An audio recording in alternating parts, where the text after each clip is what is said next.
औरंगाबादचे महापौर आणि सभापतींनी उत्साहाच्या भरात बछड्यांना हातात घेऊन फोटो सेशन केलं। अशा प्रकारे एका जबाबदार पदावर कार्यरत व्यक्तींकडून अशी नियमबाह्य कृती घडलेली आहे। औरंगाबादचं सिद्धार्थ उद्यान हे पिल्ल दगावण्याच्या घटनेमुळे कायमच चर्चेत असतं।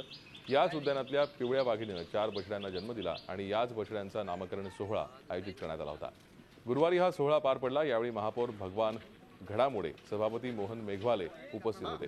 या दोघांनीही यावेळी उत्साहाच्या भरात ही नियमबाह्य वर्तणूक केली। त्यांनी नामकरण केलेल्या 2 महिन्यांच्या बछड्याला थेट हातात घेऊन फोटो सेशन केलं। यावेळी इथे उद्यानाचे सर्व अधिकारी उपस्थित असूनही कुणीही त्यांच्या या कृतीबद्दल काहीही बोललं नाही। वाघाची पिल्ल गोंडस असल्यानं त्यांच्या प्रेमात हात लावल्याचं स्पष्टीकरण महापौरांनी दिलंय। कुठलाही गुन्हा करण्याचा उद्देश नव्हता, मात्र अनावधानानं हे घडल्याची सारवासारव त्यांनी केली आहे। फोटो सेशन करण्यापेक्षा उद्यानातल्या पिल्लांच्या आरोग्याकडे लक्ष दिलं असतं तर आणखी बरं झालं असतं, अशी चर्चा सध्या औरंगाबादमध्ये सुरू आहे। पण आता यावर काही कारवाई केली जाते का, याकडे वन्यप्रेमींच्या नजरा लागल्या आहेत।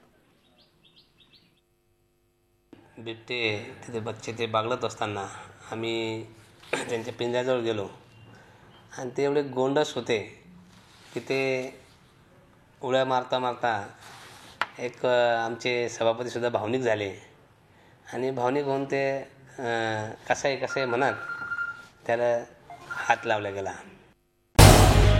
झी 24 तास रहा एक पाऊल पुढे।